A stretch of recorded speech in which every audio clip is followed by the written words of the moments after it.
Man, he got so much stuff he's accomplished.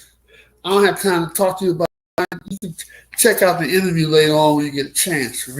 He bad, man. He was on a movie set with Mark Anthony and Jennifer Lopez. What more do I need to say? Rumors say he had his own trailer on the set. That's what Ismael Otero said. Damn! That's just a few things that Edwin has done. This guy's big time. He's major. I'm excited. It's an honor and a privilege, and it's going to be a nice interview. Yep. Yep. All right. Good evening, ladies and gentlemen. My name is Earl Rush, and I'd like to welcome everyone to Straight Up Talk with Earl Rush and Eileen Torres. My co-host Eileen Torres is busy this today, so I'll be going one-on-one with Mr. Rivera himself. I first found out about Mr. Rivera when I was working with Kelvin Harris, my business partner, on the All-Star Salsa cruise. And Kelvin, he said, okay, Earl, you know everybody. And Kelvin only deals with the hottest artists and the biggest acts out. So he said, go find who the hottest person is. I'm like, I'm just really just getting into the game. I'm not going to perpetrate, act like I know who's hot and who's not. But I know who does because I know everybody. I called my man Ismael Otero. I said, Ismael, Kelvin, we need some hot artists to go on the cruise with us. He said, who would you recommend? He said, Edwin Rivera, up and coming star. He's coming up there. He's going to come up and mark my words, he's going to be a big star. I said, okay, we're going to get Edwin Rivera. Now, granted, we just starting out. So when we had booked Edwin in there, at that time, I didn't realize how, even then, he was kind of big. I didn't know how big and good he was. I had no idea he was in South America. I made the ass out of you and me, and I thought he was in Jersey, New York somewhere. He's down in Chile. So I get a call from one of the biggest names in the salsa business, the Albert Torres. I said, hey, whoa, how you doing, Mr. Torres? I'm like, he called me, how you doing? He said, yeah, just my man ain't got his ticket yet to come on the cruise. I'm like, Mr. Torres, I'm gonna be straight with you. I didn't realize that Edwin was in Chile, South America. I'm be straight. I'm not gonna be able to bring this guy from South America to here. And it's cool, I don't think he was happy about it. He had his man. I was holding up his man's time, reserving his space. I didn't realize it was like that. So the first thing I want to ask you, and we have a lot to cover. I know you're very busy. You're probably getting ready to do some kind of project with somebody, be on the radio, be a DJ at Stevens, something. I don't want to hold you up, but I want to cover over some of the things you've done in the past, and I basically would like to cover what you have going on now. But my first question to you is, Mr. Rivera. Now, guys, I don't really know Edwin Elmore. I know of him. I've followed his career for a while. I've had words with him. He's been very cordial to me. But I know about him. I feel like I know about him because I've been following him, So he's done a lot of big things. Mr. Rivera, what were you doing in Chile, South America? How did you get down there? I heard all kinds of things. I heard you was dancing and TV or whatever. I don't know, all kinds of stuff going on there. What was going on down there? Can you tell me? I just want to know. Well, first, Earl, thank you so much for having me. To everybody watching right now, thank you for taking the time out of your day, of your evening to watch the show. I know everything's opening up right now. People are getting ready to go to the club or do whatever they got to do because no one's home anymore. So shout out to Earl, Eileen Torres on continuing to do things like this, even though things are opening up. So super happy and honored to be here. Earl, first and foremost, that time you're talking about the cruise, this is straight up and talk. So we're going to be straight up and talk, all right? I was 20, about 20 years old. And I remember that was the first time ever in my career where I was booked and then I didn't go, right? So I was super devastated. I was super hurt But, Oh, but, man. but, at that time, I wasn't in the business of things, right? And as I got into the business of things and I got to understand, like, what it takes to produce an event and stuff like that, and I understood, like, Yeah. why you couldn't fly me when you thought I was in New York or when you thought I was in LA. And I understood it. I'm like, man, like, I wish I would have known that back Right. then, because then it Yeah. would have not hurt or would have not hit me so hard back then, right? I was a kid. Yeah. Yeah. So, Earl, let me tell you something, man. That's water under the bridge. I know you've done a lot for the community. Um,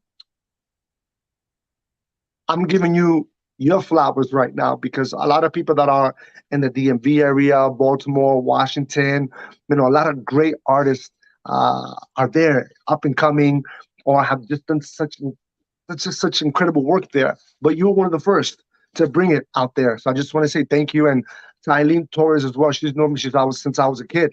I remember I met her at the Salsa Web convention in DC. That's why I Yeah. first met Eileen Torres, man. For those of y'all that don't know, the Salsa Web convention was the bomb.com, right, Earl? That's right. That's People right. don't even know about those Salsa Web. We had one in Toronto. Uh, man, good times, good times. But anyway, back to Chile. So I was dating a girl at the time, Stephanie Stevenson, one of my good friends now. Shout out to the Stevenson sisters. She was Chilean and her father had just passed away. So to honor her father, she wanted to perform in Chile. And at the time, I was dating her and I was also her dance partner. So we went out to do a show in Chile in this really famous Chilean television show. It was called De Peapa. And we went there, they interviewed her. I danced with her. I was basically her backup dancer there. We were going to come back home and that's it. It was just going to be a weekend gig. These producers saw us perform, they saw us dance, and they invited us to be part of Rojo Fama Contra Fama, which was like an American Idol mixed with So You Think You Can Dance. And it was in Chile and it was broadcasted on direct TV. So not only could you watch it on Chile, but you could also watch it throughout the world. I didn't want to go because I had just moved to Los Angeles, right? I'm living in LA. I'm broke as hell. I'm negative in my bank account. I'm trying to make it, and here I am with my feet wet. Things are moving with Albert. I'm in Albert Torres' good graces, and he wants to help me, but he wants me to finish college. So I'm like, I'm broke. I got my degree. I got my degree in like my AA in about 16 months, and I'm broke and I don't know what to do. So my ex-girlfriend, she said, look, I'm gonna go to this TV show. I'm gonna go. I'm gonna do it. Whatever happens, happens. She left first, and then I said, you know what? I'm gonna just go. If I believe it's for me in LA, and if I believe I'm gonna make big things happen here, then I can make big things happen anytime. I'm a big believer in that, right? I don't rush like, man, I'm young, so I gotta do this, or oh my God, I gotta compete against this person because they're doing it so young. I've taken my career purposely. I've done it my way. There is no expiration date in my career. There's not like, oh my God, I'm getting older and this is not going to happen. No, I believe in myself enough that I can make any opportunity happen at any age. At 50 years old, I'm going to be doing something crazy, right? I'm, 38, and I'm working for Fania Records now. You know what I mean? Like I would have, I'm always, I always keep my fingers on the pulse to always try to do new and innovative things. So at that time, I said, if I leave LA, I'm gonna come back and I'm gonna do something greater, right? So I leave LA, and it's like right now I had just done this Roberto Rowena routine. I had just like, for those of you that don't know, Roberto Rowena of the Final All Stars, I imitated this man. He was performing in 1974 in Zaire, Africa, where the Final All Stars were opening up for the Rumble in the Jungle with George Foreman versus Muhammad Ali. And in the end of the final All Star concert, Roberto Rowena comes out and he's doing his solo Ponte Duro. So I took that whole video, put it on a screen, and I dressed like him and grew out my hair like him and I danced like him.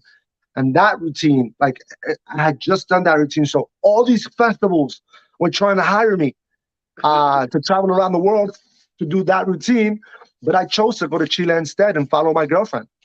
And that is one of the best decisions I ever made in my life because I go to this country, which I thought, they call South American countries third world countries, but man, I can't wait to take my daughter to Chile.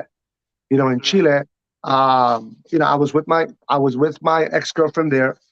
I actually in the show, Earl, if you win against these dancers, I was part of the dancers, right? Dancers versus dancers and singers versus singers. If you win, you get an apartment and you get a car and you get to stay on the show as a regular. That was the grand prize. So I'm like, I'm not trying to stay here forever. Like, I don't care. Like, I don't, and everybody was super technical when they're dancing. You go on YouTube, my people, go Rojo, Edwin Rivera, you'll find it. Anyway, so all these dancers are like ballet trained, hip hop trained, technical trained, and here comes the salsa dancer, right? And in Chile, people look down on dancers that do not do ballet. Like they look down on every genre except for ballerinas. They think that that's the only way you can make money. So I went down to Chile and I disrupted everybody's mentality, and I'm very proud of it. Disrupted the shit out of that whole country, right? So I'm getting like zeros from the judges. Like the scores were from 0 to like 20. I'm getting zeros from all the judges, and yet the crowd and the people were screaming for me. They were screaming for me because I was one of them. I was this kid that had nothing and is living his passion, and is living his dream, and no one's gonna tell him how to do it. No one's gonna dictate it. And I was very vocal about that on this live TV show, right? So I'm there, I'm killing it. They would tell you the themes, like, okay, today you got to do a jazz routine with an umbrella, and the directors wouldn't know. The choreographers wouldn't know. I wouldn't let the choreographers of the show come in my show. I said, "This, I want to do it. I don't want you to choreograph for me." And I'd go in and I do Agua que va a caer by Ismael Rivera with an umbrella. I do a salsa routine, and I didn't follow the rules, and I get 0 0 0 0 0 0. Uh, but my popularity was so huge that things didn't work out with my ex girlfriend at the time. She went back to the USA, and the TV station offered me a 2-year contract, so I stayed. And I said, you know what? I'm going to stay in Chile. I came all the way out here. There's a reason why I'm being offered this contract. So I stayed, and on my own, no family, no nothing, by myself. I was in a country that wasn't my own, and yet that country took care of me like they own. So Chile, lo quiero mucho. Thank you for man, I go there now. It's crazy. I go there now, and the airport people, they recognize me immediately. Taxi cabs recognize me immediately. Albert Torres, may he rest in peace, was very proud of that accomplishment and what I was able to achieve out there. I was even able to bring my mentor David Melendez to Chile right before he passed. It was like he came to visit me in September 2016, and he passed in February of 2017. So David was just flabbergasted. And we would go to the supermarket, and people would chase me and him into the cab. He couldn't believe it. He couldn't believe it. I would take David to the clubs with me, and let's just say David had a good time before he left this earth. That's all I gotta say. That's all I gotta say, Earl. Wow, that's something else. What? Wow. Okay. So, but just what made you pick that? You were just evidently you were inspired by that routine by Rivera. That's a good question. Albert Torres was telling me in 2004 that he was going to bring Roberto Rowena, and Roberto Rowena, that's my idol. People have Michael Jackson, people have Michael Jordan. That's my Michael Jordan. That's my Michael Jackson. If you know me, you know that of me already, right? Okay. So, when you're telling me that my Michael Jackson is coming to LA, like I gotta throw the red carpet for him. I gotta do something special for him. So there were various ideas. Either I was gonna do a medley, a choreography with my dance company, Edwin Rivera Project, with different songs of his, do like 4 songs in a choreography. And in 2013, summer of 2013, I went to Japan because I wasn't able to afford college. So I went to Japan for about a few months, and I made enough money to pay for my school. So Right. I paused a semester, went to Japan, got this money, and was able to pay for my out-of-state tuition in Santa Monica. Anyway, so I'm in Hiroshima, and there's a guy who's a big finer collector, and they introduced me to him, and he begged me to come into his home. So I go into his home, and in Japan, people's apartments, it's like, no offense, but The bathroom's right there. The kitchen's right here. The living room's right there. Like everything is super close to each other. So it's like only him and I can go in his home. That's it. And the people I was with, they had to wait outside. So I go inside his apartment. He sits me down and I look, and it's like literally every video, DVD, poster, CD, Alfania. And he tells me he knows I love Roberto Rowena. So he shows me the Fania All-Stars in Africa, 1974 is that year. And I'm sitting down and I watch the whole concert. It's my first time watching this concert. And I go, and I see Roberto Rowena in the end. And he's doing, Ponte duro, bongo, ponte duro. And I watched Roberto. And when the concert's over, this guy, I'm just still. And the Japanese guy thought he did something wrong. So he just felt really, really bad. He goes, I'm so sorry, sumimasen. If you feel uncomfortable. I go, no. My brain's just processing. And immediately I got up off my chair and I said, this is what I'm going to do. I'm going to honor him by replicating his performance in 1974 in Africa. And history happened after that. Wow. That's crazy. Wow. So, how did that turn into you doing the movie? Or check with Jennifer Lopez and Mark Anthony? I mean, that's just insanity. Yeah. I mean, first of all, how did that happen? And second of all, what were you feeling when that happened? I know I didn't know whether you were joking in an interview. I watched the interview you were in, and you said one of your dreams was always to be an extra on Jennifer Lopez's movie. Now I don't know whether that's true or not. That's very true. Oh, That's very true. I learned how to dance in Castle Hill Avenue in the Bronx, Starlight Dance Studio. So Jennifer was in Kips Bay, right, in Soundview. So that wasn't too far away from me. I would sometimes go behind David Melendez's back and go to Kips Bay because Kips Bay had like all the bomb teenage girls dancing there, right? right. Like, man, I was like, man, I'm trying to. I'm trying to get in with those girls where J-Lo came from, Right. But going. Shout out to Cheryl, one of the best female dancers, and her sister Brenda Bird, cousin Brenda Bird. They came from Kips Bay as well. I going to Kips Bay inspired me to leave New York, right? Like going there and see what J-Lo accomplished because they honored her at that Boys and Girls Club, Kips Bay Boys and Girls Club. And I was just around. It was weird. I just met everybody that helped shape J-Lo's career in that neighborhood. I would just meet, this person would do this with J-Lo, or this person did this with J-Lo, this person taught Jennifer this and that. And I'm like, damn, she left this. Like, she's a female and she left this. So I could do the same. So I'm like, you know what? I can't wait to meet her one day. And I can't wait to tell her, yo, I was in your neighborhood and your neighborhood inspired me to leave. But I'm like, man, I just want to be an extra in one of her movies. And that's going to tell me I made it. I just want to walk. I just want to walk in the background, and I'm happy with that, man. I'm happy. But, this opportunity, when I did that choreography for Roberto Rowena, I took off, man, like wildfire. It took off like wildfire. It was everywhere. Every country wanted it. Every space, place, every continent wanted that choreography. So the movie El Cantante was in production. People were casting for it already. I had no idea about this. So I'm living in Chile. And I remember I got to perform this choreography at the Chicago International Salsa Congress. And the director of basically the stage manager and the person putting the lineup together was one of the greatest female Latin choreographers in our industry, Miss Maria Torres, my dance mom. And my dance mom, she's known me since I was a baby, right? I was always in all her shows she would put together. She would always call David, bring the Heartbreak Boys.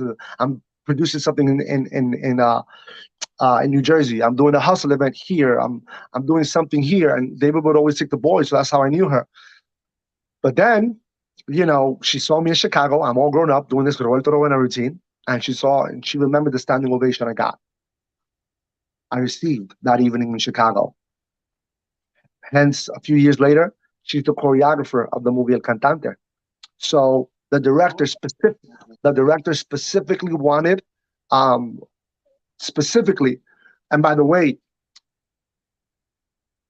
Mark Anthony, a few musicians from his camp, right? They follow Albert Torres as well. So a few of his musicians, they had the 2004 LA Salsa Fest DVD, right? Because at that time, Albert was doing a musician seminar too in 2004.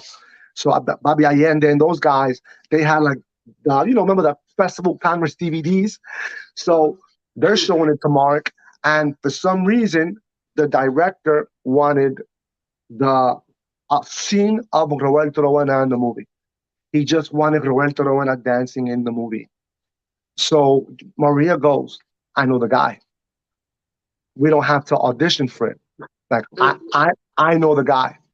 So all of a sudden, um, people still wanted to do an audition. So they did an audition. I believe, from what I hear, it was about 600 people in New York. A lot of 600 dancers auditioned to do Roberto Rowena, and they still didn't find him. So Maria goes, I know the guy. Can you please let me look for the guy? And they told her, you got 24 hours. So Maria couldn't find me because I was in Chile doing the TV show. Maria found my mother. She found my mother's phone number, told my mother, hey, your son has the role of his life. I need him here in New York tomorrow. Where is he? And my mom goes, he's in Chile right now. Tell him to get on the next flight now. So I'm just finishing up the show in Chile. It's about 8:00. I get to my room, my apartment, and my mom goes, catch the next flight. They want you in the Jennifer Lopez movie now. And I'm like, what? Mom, what are you talking about? They want you to play Roberto Rowena in the movie. Maria Torres just called me. Go, go, go, please. And then one of the musicians showed the director your Roberto Rowena routine at the LA Salsa Fest. They want you there now. They want you there now. So I'm like, oh, and it's summertime. It's summertime in Chile at that time, right? So I think I got called November. We shot November, I believe. So it's kind of like super hot. Man, I go on a Delta flight. I'll never forget this time. 10:48. It was a 10:48 Delta flight. It's 8:00. I got to get there for 2 hours prior. They're not going to let me in if I have luggage. So I just went straight to the airport in shorts, a tank top, a hat, and a little sweater. And I went straight to New York. I purchased the ticket and I went straight to New York. When I arrived, it was freezing because it was opposite season. So my parents, they came, picked me up at the airport. They gave me some clothes, and that's how it happened. And I arrived on set the next day. So shout out to Maria Torres. I love you so, so much. Thank you for believing in this kid. To all my mentors, to Albert, if it wasn't for his DVD, that was the cherry on top. Had his musicians not showed Mark Anthony the DVD, that was the cherry on top, right? So it was destined. It was destined. But I don't want people to think that destiny is something that's given. Destiny only comes to you when you're ready. So I was ready because I was grinding. I continued to grind. I continued to work. So great opportunities come to me because I'm always working. I'm always perfecting my craft as a music producer, as a DJ, as an event planner, as a choreographer, as a content producer. I'm always grinding and working on how to get better. I'm not when I'm producing the work, that's not work for me. For me, that's just that's the gift that God gave me. The work is when I'm learning, right? The work is when I'm learning, like when I'm learning how to do something, or when I'm reading, or when I'm bettering myself. That's the work. I believe that God, or whoever, anybody believes out there, the powers that be, I believe that that's how you get rewarded. When you put that time in, that's when these opportunities will line up for you. And I was ready for that. I was ready for that opportunity. Wow. Amazing. So how did you get hooked up with Albert Torres? Oof. So that I met Albert. Is this rated R, rated PG-13, or is this rated G? It's a my nickname is Go Earl. Anything goes. You can say whatever you want, as long as you don't say anything, and you don't strike me as the type that would do that. As long as you don't disrespect any women, you fine. You say anything you want. Never. I love never. So, ah, what was this disrespect? I hope not, ladies. I hope this doesn't disrespect you. So I met Albert for the first time at the Salsa Web convention in '99, I believe it was '99. 99 or 2000. It was 2000, I think it was 2000. So we had done a great job as the Heartbreak Boys. Earl, you know the Heartbreak Boys. You Uh-huh. know, I don't got to talk about them. So I was part of the Heartbreak Boys with David Melendez.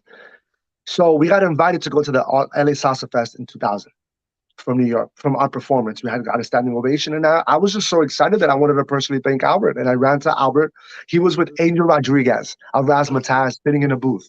Shout out to Angel Rodriguez. We've actually connected recently. And I remember this like it was yesterday, Earl. Like it was yesterday. So I'm 15, 16, whatever. And I go to Albert and I say, "Hey, Albert, I'm Edwin, and I'm with the Heartbreak Boys, and I want to say thank you so much for the invitation. I've never been to Los Angeles, and I can't wait." You know what's the first thing my man tells me? He looks at me, he goes, "Make sure you bring condoms, Edwin. Make sure you bring condoms."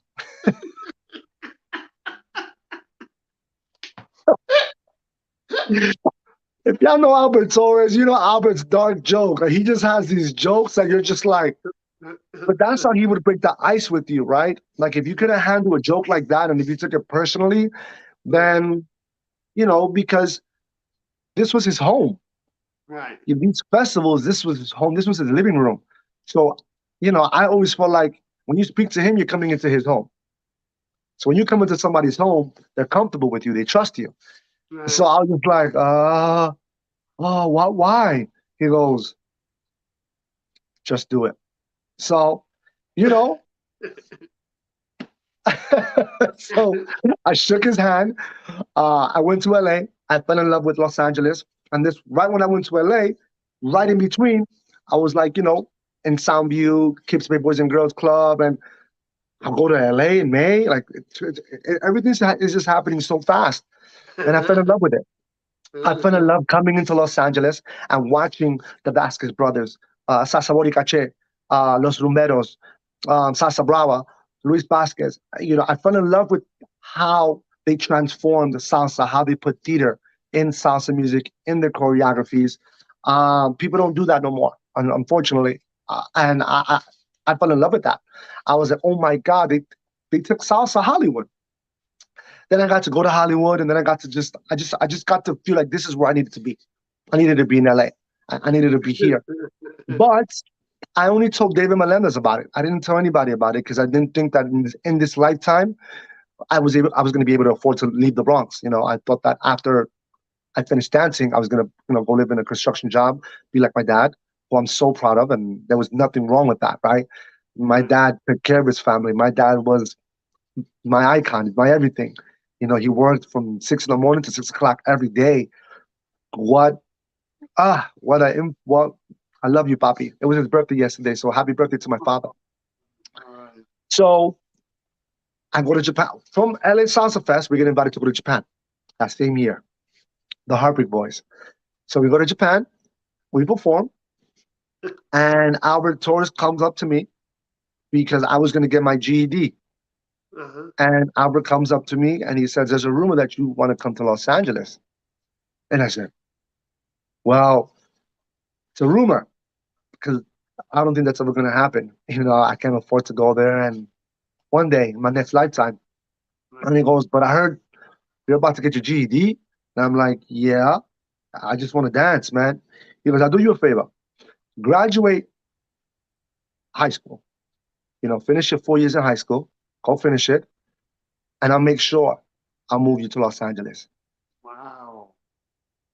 And he came, and I couldn't believe it. We stayed in communication after Japan, and he personally flew from LA to my parents' house in the Bronx. And he explained to my parents why I needed to leave the Bronx. I wasn't going to end up doing anything there. I needed to leave. My father's first instinct was, the hell why are you vouching for a young little boy, right? Obviously. And my mom was just like, if he leaves, I'm never talking to him again, Wow. right? That was the I remember that vividly. I'm about to get a little emotional talking about that, but that was the conversation. And that year, my parents agreed. I got my first job as a stock boy. Shout out to Louis Lanier, who gave me my first job as a stock boy at a children's clothing company in Washington Heights. Sorry, I saved enough money. I saved like $175 cash. I paid for my airfare. I had my security deposit for my rent, but cash I flew with 175. And the song that I left on that airplane with to LA was Tumbao Africano by Rivera Rhythm, singing Alberto Santiago.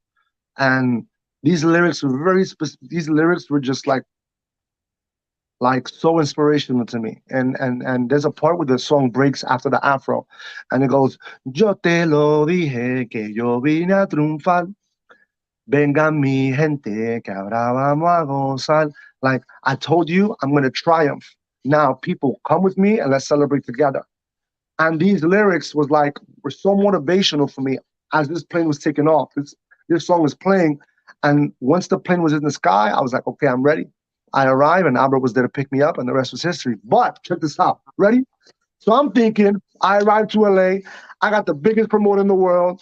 I'm 17, 18. I'm gonna crush it. It's over. I'm gonna kill it. And he drops me off at Santa Monica College, and he goes, go register for school. I'm like, what do you mean go register for school? He goes, you're going to college, and you're gonna be the first in your family to finish college. And I'm like, I didn't come here for this. He goes, well, too bad. You want my help? Go to school. So I went to school. I got my degree in less than 2 years. I slammed it on his desk, and it was history after that. Beautiful. That's beautiful. You mentioned a great story. You had mentioned that you had mentioned music producer, and I'm thinking, forgive me, Edwin. There was a time when I used to fool around with some flowers, so my memory is not the greatest. But It's all I'm good. thinking that you were involved with some type of music project at some time at one time, correct? Yes, sir. Yes, sir. I have three fully produced albums out. One of them is Soul of a Dancer. The song Beautiful, Cuando Yo Te Vi, took my music career off. Those songs, to this day, I was just in Monaco, and every DJ was playing Beautiful. Every DJ, every DJ was in there. Some DJs didn't even know that was my song. So they were just, and I would approach the DJ and I would say, thank you so much for playing that song. And they're like, oh, you're Edwin. You're the one that made the song. And I'm like, yeah. So, and then I did a second album called Music Is My Everything. That one was more of I don't want to say commercial hit, no, but it definitely reached the radio stations, and it definitely got me to play in some of the biggest outdoor electronic music festivals in the world. Um, and then I produced an album for my first artist that was signed to my record label, who then went off to sign with a major label. We did such a good job with him. He signed with Universal, and his name was Laquan Brooks, and the album was called I Am Laquan. My first album, Soul of a Dancer, was under an independent label, and the independent label just gave me the rights back to all my music. So I've taken the whole album down because I'm doing a reissue, and it's going to be called the Phoenix Edition, because every cent, every dollar of that album is going to go directly to my daughter. It's going to be for her.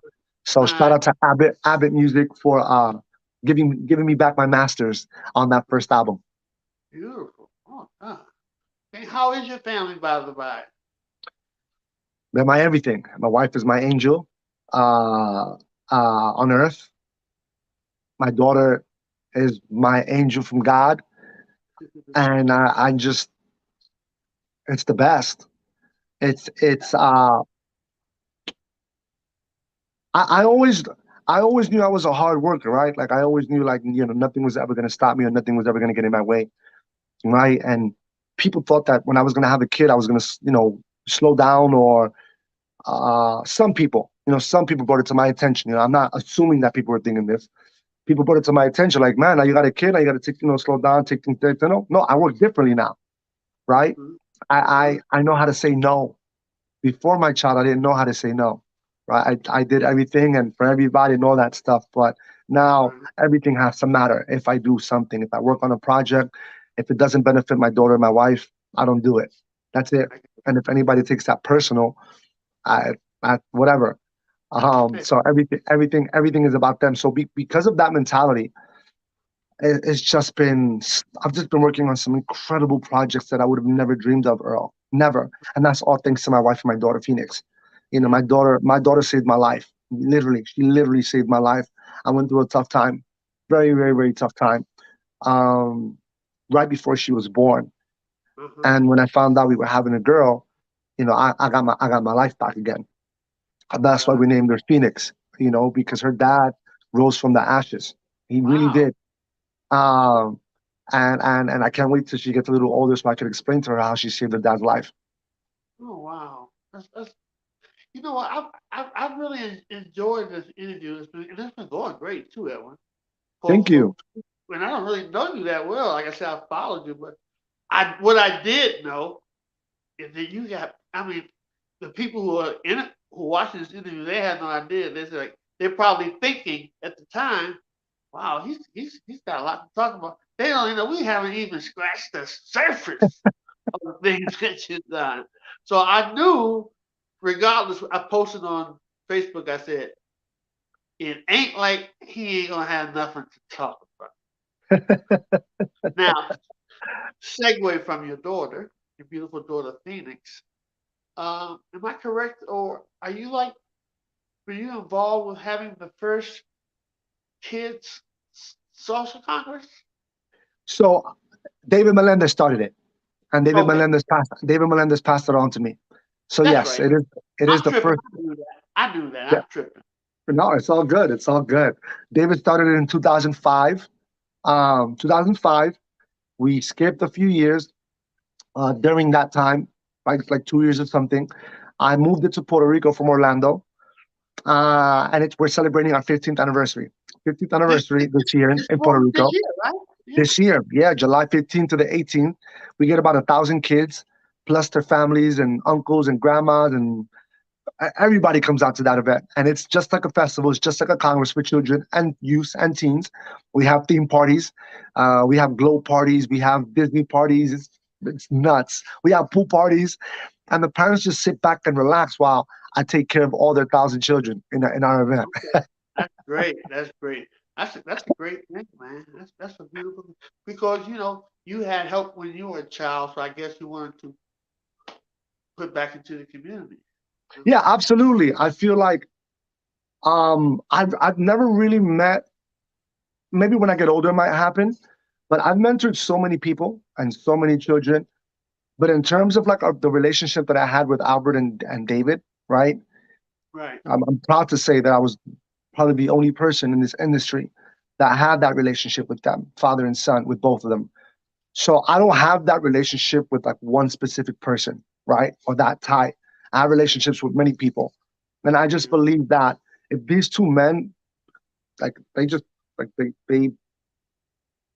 they gave me everything they had, right? So now I want to times that by thousands and thousands and thousands, right? I'm really hands-on with every child or every parent that wants to take their child to the next level, or if I get close with the family, that communication never stops, right? I believe in the third parent rule.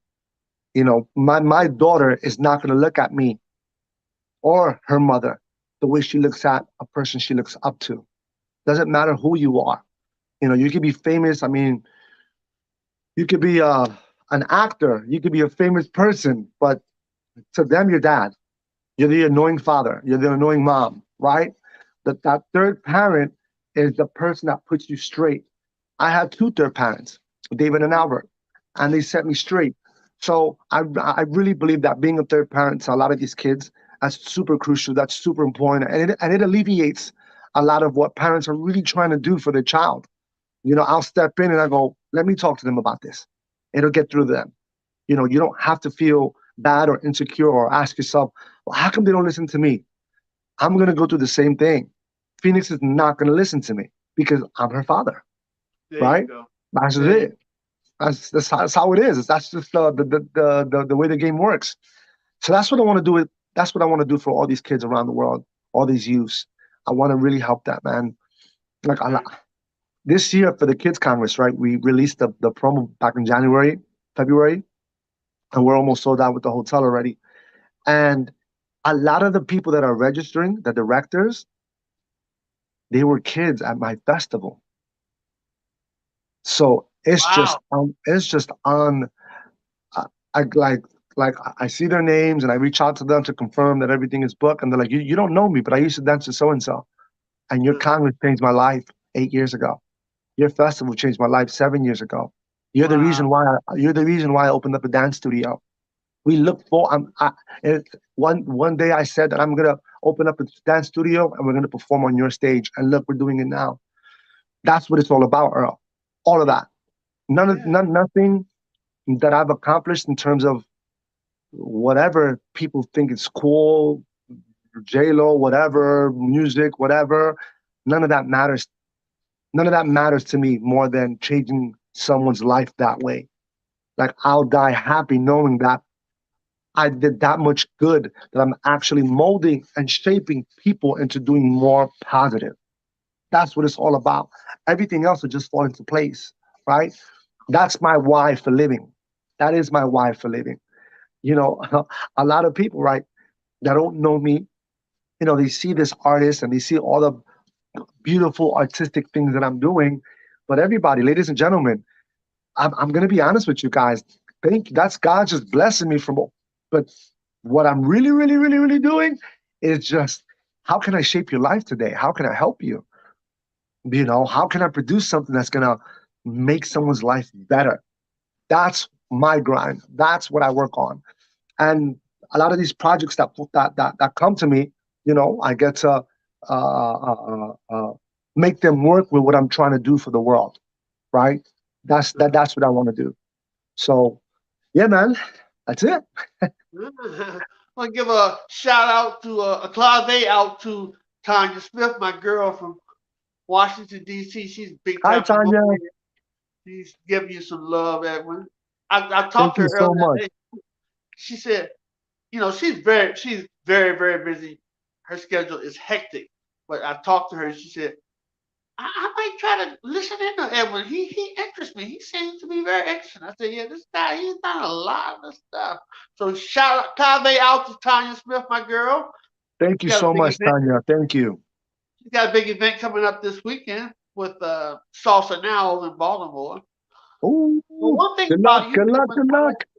one thing I like about you is people like yourself that I believe because of your work ethic and your passion and your love for the industry, I don't think with guys like you, I don't think salsa and mambo will ever die. It's Hmm. because of people who do things like you do. That's for Thank you. sure. Thank Yes, you. definitely. Now back to Baltimore. You just had a successfully. You were part of a successful event over Yes. there. Yes. Now I'm not trying to be funny or anything. I just want to know because I never knew. I always acted like I knew because I'm supposed to be big, very big in the salsa scene. I, just what does an artistic director do? Again, I'm not trying to be funny, but just what are their responsibilities? They may vary. What was you doing? Well, this artistic directing or producing events, that was never something I wanted to do in my life. Never. Okay. I never wanted to be a big promoter. I never wanted to be a producer or a producer of events or directing events. You know, when David Melendez passed away, I got the Children's Teen Salsa Congress. So I automatically became a promoter, producer of Okay. events. And then I had to help him out with the Texas Salsa Congress, Ruby Rivera. So Ruby Right. Rivera, she didn't know, she was just like in so much pain that I came in and became her David, right? Okay. I said, don't Okay. worry about it. I'm gonna handle it. I'm gonna handle it. I'm gonna help you out. I'm gonna try to make this event as entertaining as possible. So at the time, it was just hiring artists. But then it evolved into hiring artists, the Uh-huh. planning of the scheduling. What artists are going to fit perfectly for the personality of this event. I'm not a big fan of bringing artists that are, how do I say this?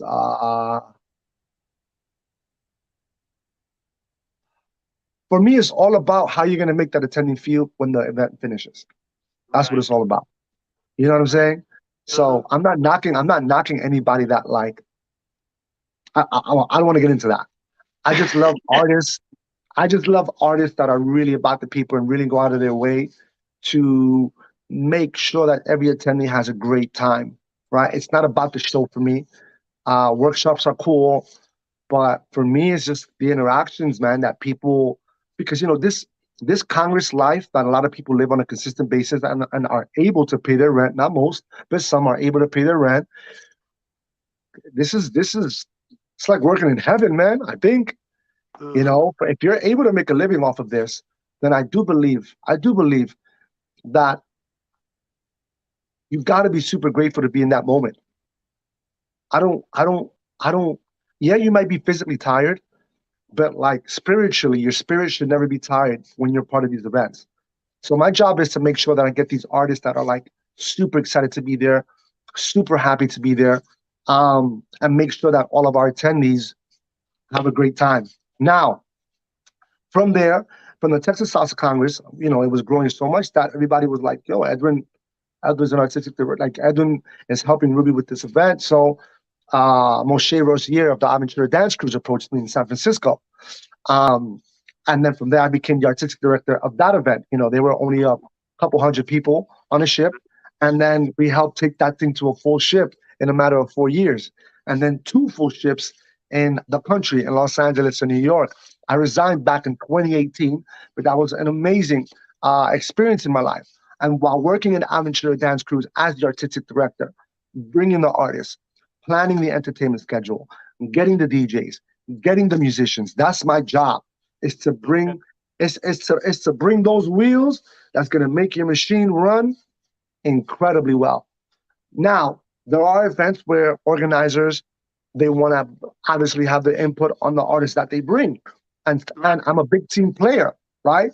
There are Uh-huh. some artists where I'm like, I don't think this artist's personality is going to match with the mission that you're trying to do with the event, right? Right. If this is your mission, I don't think we bring it, and sometimes it doesn't work. But at the end of the day, I get the blame for that as the artistic director, Okay, I right? got No one's going to think about the owner. Everybody's going to think about me. So as the artistic director, so I'm very, very, very like vocal on if we're going to do this, like make sure it works. And by the grace of God, all the events that I've ever been a part of are still running as an artistic director. They're you. still running. They're thriving. I think long term. I don't think short term. I don't Uh-huh. look at competition. I don't look at what anybody else is doing. I love the fact that everybody else is looking at what we're doing. People move their dates around and bring it closer to ours, and I think that's a beautiful thing. I think that's beautiful when people, you know, are looking at you and you know w- want to be as successful as your events by doing things like that. I think it's great. And that inspires me to like, man, we're doing something right. They're watching us, they're looking at us. Let's keep it going. Okay, there you go. So, so I guess you're to blame for why I wasn't involved with the Baltimore Congress.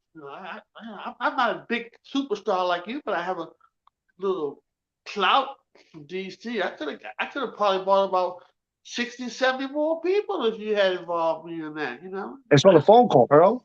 It's all a No, phone no, call. no, no. Hold on, Edwin.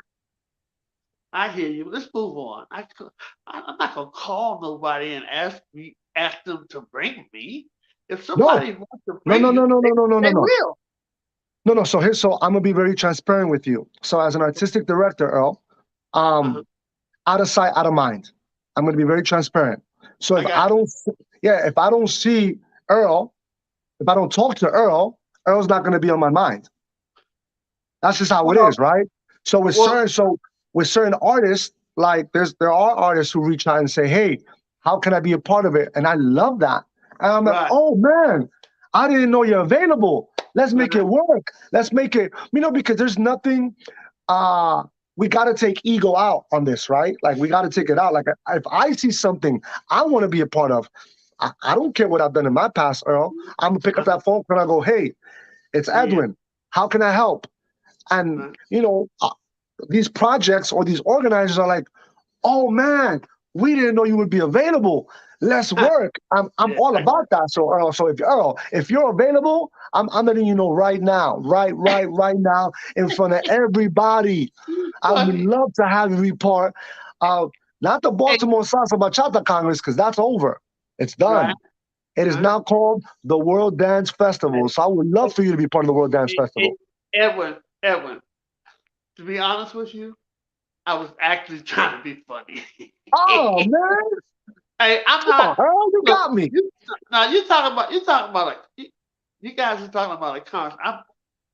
I mean, I have taught at some congresses, but I'm old. These young kids ain't trying to deal with no old man like me. You Hold gotta on. bring what's high, you know. No. But I was Oh, just trying to be funny. So I didn't that's want you to go into the wood.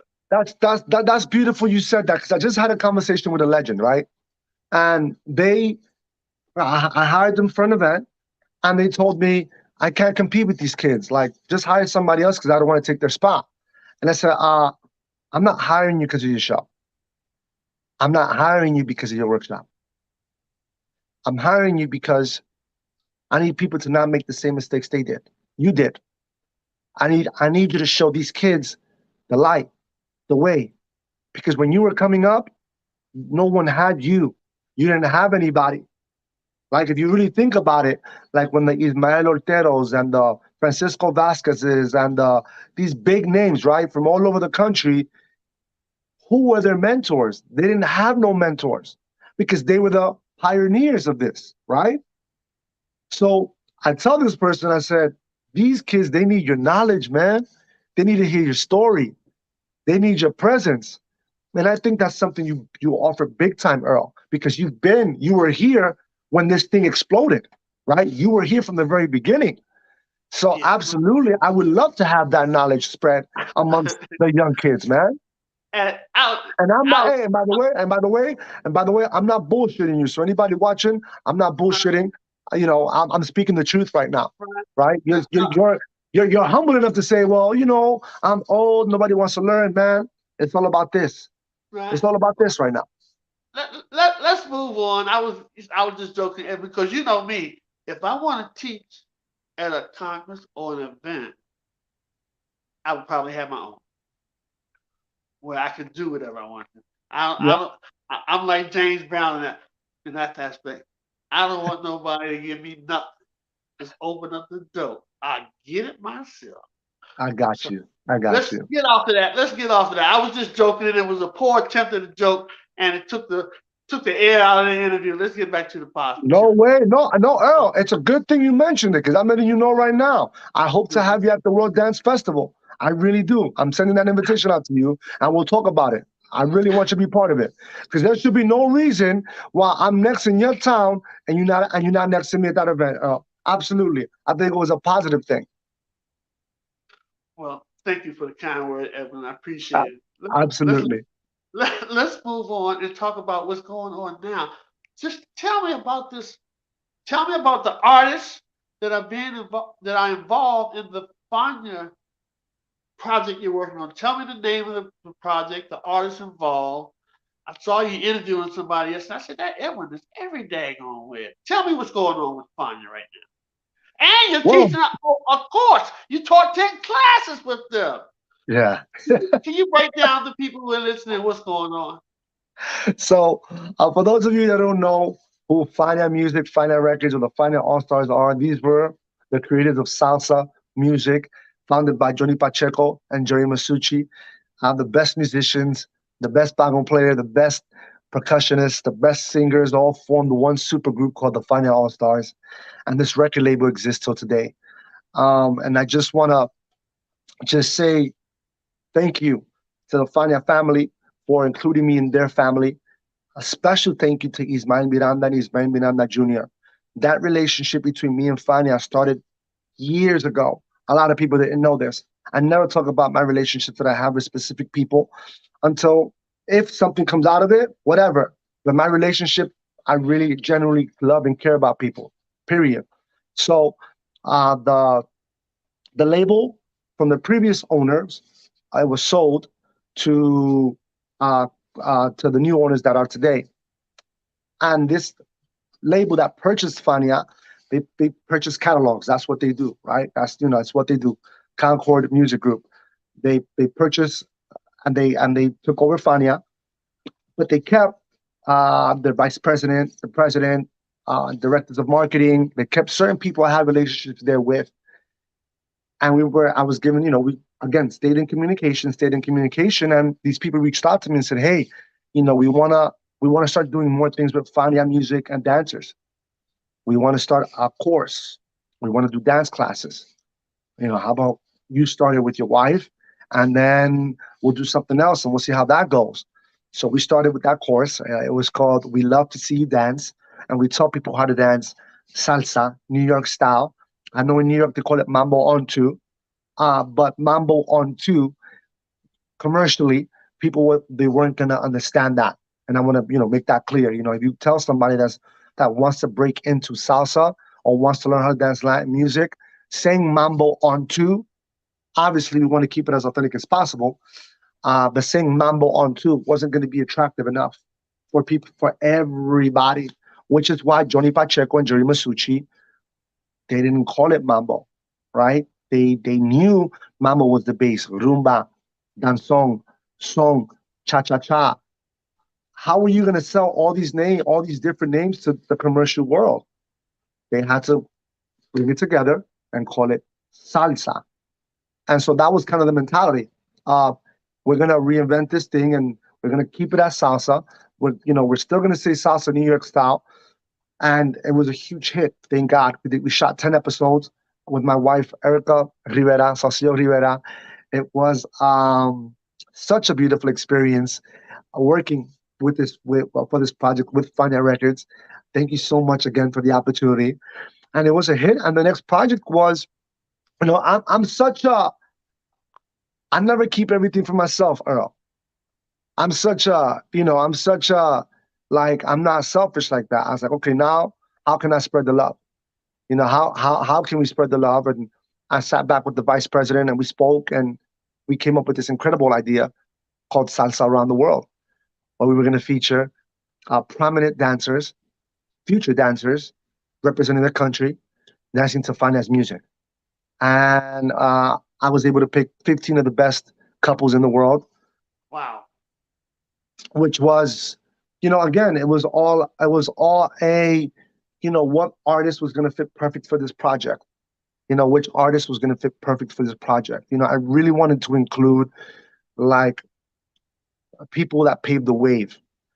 So I really wanted Johnny Vasquez. I really wanted Fernando Sosa of Tropical Gem. I really wanted Young and Anita in Spain. I really wanted, an Eddie Torres, and Eddie Torres Jr., Maria Torres. I really wanted, just people that helped shape this industry. And also, we sprinkled in some people that we felt that they were also going to lead in the future, right? We sprinkled in some people that are killing it right now around the world, killing it, killing it, killing it. And we know that 10, 20 years from now, they're still going to be in this business, hopefully. And so far, we released 2 episodes. Oh, and we opened it up. Our first episode, we had to open it up with Tito and Tamara, our pioneers in Puerto Rico. We opened it up with them and we filmed it. Shout out to Rabbit Media, Salsero Boricua, who shot that for us. And Tito and Tamara opened it in El Moro, Puerto Rico. I think they have like now over 200,000 views in that video, in 9 days, 8 days. And then we released Johnny Vasquez as episode 2 in Italy, and tomorrow, Friday, we release episode 3 with Juan Camilo Diago. He's the first ever competitor to ever beat every single category in a world competition, right? In the World Lion Dance Cup, they have something called the Ultimate Dance Championship, where the champions of a bachata team, a salsa team, a small team, big team, salsa couple, cabaret, bachata cabaret, solo, every category faced each other. Every category faced each other for one grand prize. And that grand prize was 10 congresses around the world. And this was televised around the world by HTV. And thank you so much to HTV that filmed this whole thing. They're a Latin channel. And Juan Camilo won that competition. And I'd never seen something like that in my life where a solo dancer beat everybody. And not only did he beat everybody, but his routine, he did Coromiare by the Fania All Stars. And I just thought it was only fitting to bring this kid in and make him be a part of this project so that the world can see a future of the industry. So shout out to everybody at Fania. Um, I love you guys so much, and to many more projects together, to many more. So this is, if you know me, whenever I start working with something, and I've been blessed. Like I did something with World of Dance, a competition with them about a year ago. I've worked with Monster Cable. Like I love working with big brands, Earl. I love working with big corporate brands like that because that's what's going to help us go to the next level. You know, I'm happy that these congresses are running and they're consistent, but they're there. And congresses, in my opinion, they're not going to show, well, at least Albert Torres did, right? Albert Torres would bring producers in, and Albert Torres, like he would, out of his pocket, he would fly producers into his festival. He would fly promoters into his festival. There's no Congress in the world that does that. And none. Nobody flies in a director from a movie to watch their show. Nobody flies in the producer of the biggest festival to come watch their festival. No one does that. So what happens is the opportunities for these dancers, it doesn't it doesn't pass that wall, right? You go for a week and you get paid, and that's it. Okay, then you're scratching your head like, what's the next festival? And I wanted to change that mentality, right? I want to change that mentality where I wanted to give people something to look forward to. So with this project, Salsa Around the World, man, you'd be surprised. I've gotten not hundreds, but thousands of dancers asking to be part of this project. They want to represent Bolivia. They want to represent Argentina. They want to represent Germany. They want to represent, you know. So we've finally given something for that kid to work hard, and hopefully there'll be a Fania dancer one day. Hopefully they'll be part, because these 15 couples, along with myself and Erica, were the first dancers ever to have worked at this capacity with Fania Records, Fania All Stars, Fania Music. So this is something that I can't wait to talk to my daughter about. This is something that's going to stay in the salsa history books forever. And these are the opportunities I like to create. What can I say? I like doing things that are going to help us stay immortal. I want to immortalize us. So that's it. Well, we just got a few more minutes left, Edwin. I don't want to hold you. I know you're busy. Um, Never busy for you, Earl. Never. how did you meet Ismael Otero? Man, what an amazing question. So Ismael Ortero, in the Latin dance community, outside of David Melendez and outside of Albert Torres, when it comes to dancers, he is my number one inspiration in amongst the salsa dancers. My number one. So Ismael, we're at the Mambo Mama social. Mambo Mamas, may she rest in peace, Abby Pluckett. Yeah. I still haven't processed that, her not being here. So, like a lot of us, right? We still haven't processed with everything that's happened the last 2 years. Mhm. But I was at the Mambo Mama social, and David used to make us wear these big slacks and nice shirts. I used to hate dressing up to go to socials, Earl. You know, I'm from the hood, man. Let me dress how I want to dress. Why I gotta go with a shirt and tie? Like, can I go with my baggy jeans? And David was like, no. So all of a sudden, I see this man in a basketball jumpsuit coming to a social, and he's killing it, man. He's like, he got all the moves, and all the girls are dancing with him. And it was like a light bulb happened when I saw Ismael walk in, and I saw all the moves and just how he treated people, and just how everyone was gravitated towards him because of his talent, and again how he treated people. I said, oh, I can be different like that. I don't have to be in a box. What? I'm sorry. I want to be different. And Ismael Ortero was one of the reasons why I wanted to be different in this industry, because he was different from the get, and he didn't care. And I love that. And he's sometimes somebody, and I know he's hate.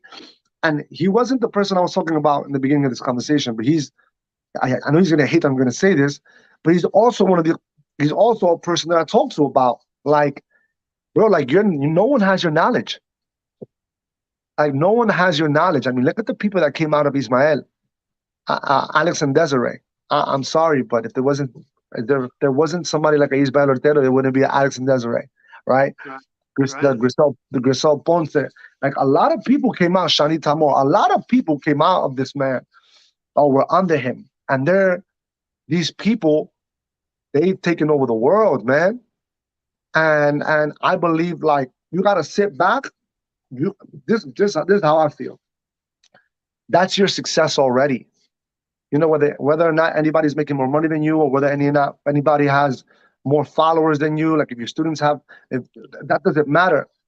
Like I don't have as many followers or likes as a lot of my colleagues do. But the colleagues that I have that do have the big likes and the big followers, they all follow me. They all call me for advice. They all like respect me so much. So to me, when I see them shining and I see them getting thousands upon thousands of views, and that's part of my success, man, too. Like I see myself there, because I was a part of that, and I'm so proud of them. Obviously, their work is what got them there, right? I want to be clear with that because there's a lot of people that go, I helped that person get started, or they did this because of me. I never said that in this conversation. No, we were a part of their success. They chose to grind. They chose to make the right decisions. And that's why they're there. But we help guide them. And being a part of that journey is the most successful, amazing thing you could ever ask for. Exactly. I feel you. I feel you on it. A lot of times people come up to me and say, "Oh yeah, you made this DJ. You made no." All I've been blessed and fortunate to just happen to know a lot of DJs that are actually very, very good. I never made any of them. I've never run around and said I made them. I gave them an opportunity. If I gave them an opportunity and they didn't deliver the goods, they wouldn't be doing anything. So I didn't make anybody. Yeah, I yeah, I would never say I made anybody yep, because I haven't. I just said, here's your chance. That's yep. all. You know. So That's that's right. a simple thing. Look, Edwin, obviously we could talk for hours. I know you gotta go. We covered mostly everything. Oh, one more thing. Please. Now, people who are listening now, there are people who have no idea, say early, the late 90s or early 2000s, where you play as a DJ now, they would have never even thought about playing no on two at Steven's Steakhouse back in the early 2000s. Did Yes. you ever think that on two would ever come into the Steven's Steakhouse area? Were you surprised when they first switched over? So playing at Stevens, playing at Stevens, uh, in the beginning was a big challenge for me. It was a big challenge because I didn't being a so I always considered myself a music selector. I never considered myself a DJ.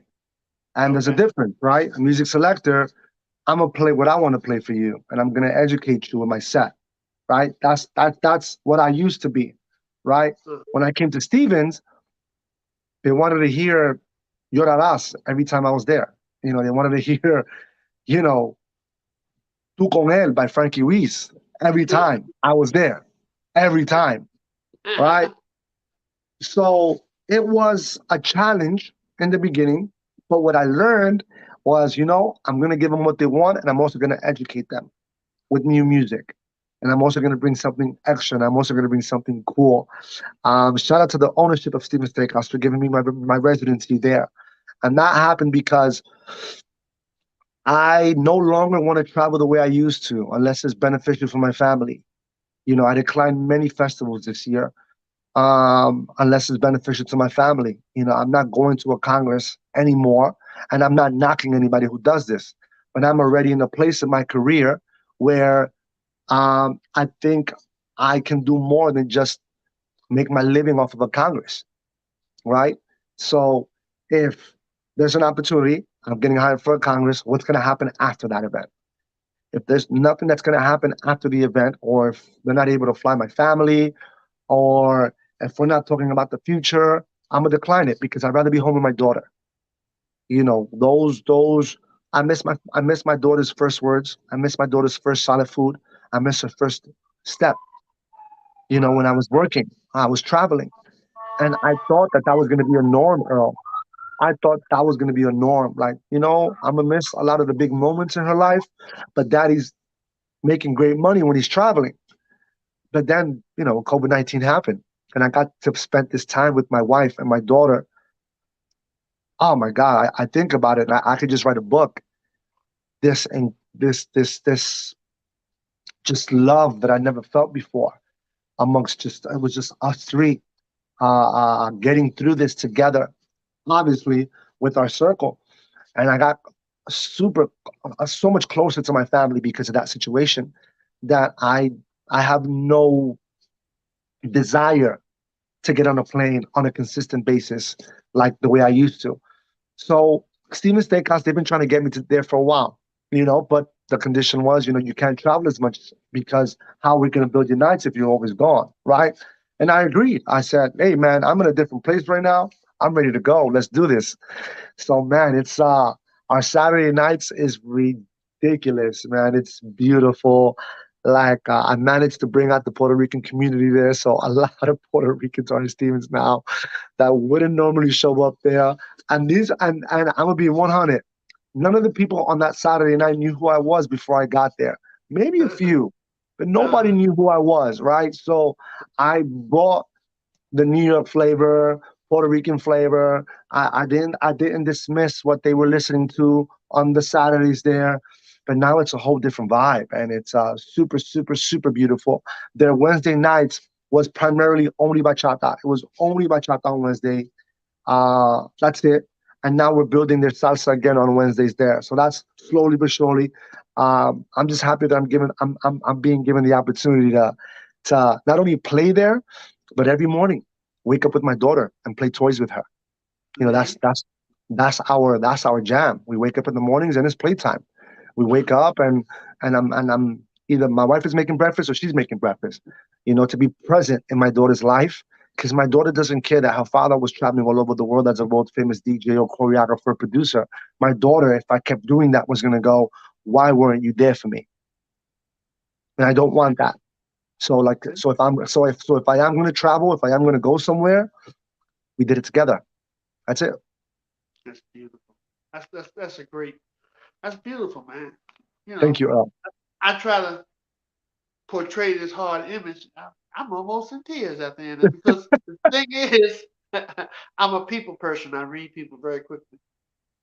And you were sincere about what you just said. You weren't saying that just to say like to say the right thing. This sounds like the right thing to say. Let me say this. You were saying it from your heart, and so it's just a beautiful thing, man. Look, Yeah, Edwin. yeah. I think we gotta, I just advise for people. It's so funny because and this is not to knock. So I remember this. My first night at Stevens, I'm playing there, right? And this one dancer comes up to me and goes, "You're you're you're, you're DJing at Stevens like all the time now?" I said, "Yeah, man, this is my residency." And they're like, "But why? Like, you could travel the world and you could do this." And I'm just like, you don't get it. And the biggest advice I'm going to give people out there is just to make sure that you don't do things for other or you don't do things because you want to keep a certain image. That's the biggest advice I give to people. Make sure that you do it and you're happy with whatever it is you want to do. Because when you're happy and you're secure with whatever decision you're doing, everybody will follow. Hello, Earl? Did I lose you? Did I lose you? I'm going to stay on for a little second. I'm going to stay on for a little second.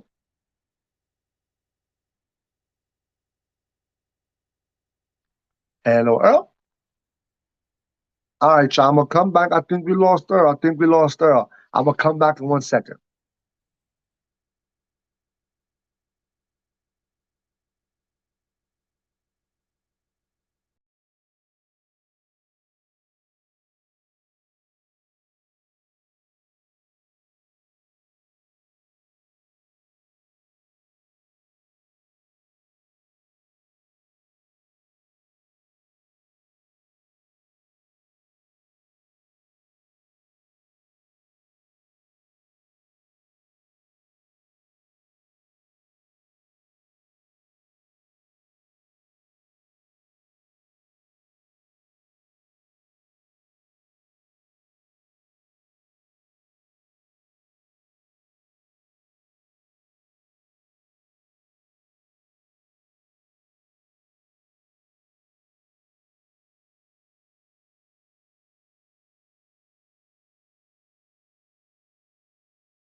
Shit.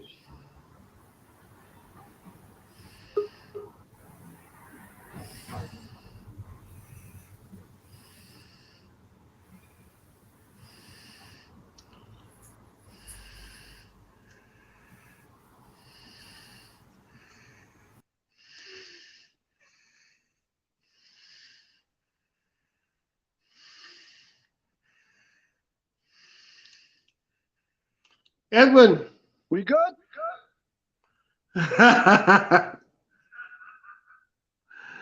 This is crazy. I'm so sorry for. Don't worry about it, Earl. Wow. That's messed up. Because we had a great interview going on, too. Damn. All good. All good. All good. What were we talking about anyway? I'm tripping. Damn. No, I was just giving everybody. I hear my echo. Oh, okay. Okay, hold on for 1 second. No problem.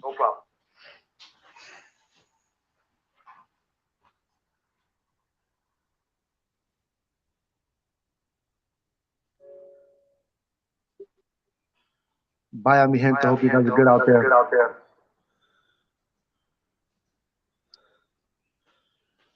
Okay, you don't have any echo no more, do you? No, sir. Okay. Oh, yes, I do. You It's do? only when I talk. Well, okay, let's wrap this up then, because I don't know why that's going on. No, don't worry about it.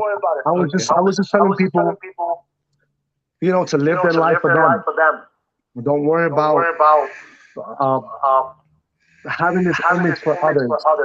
Just if you're happy, you're taking care of your family. That's what's important. Yeah.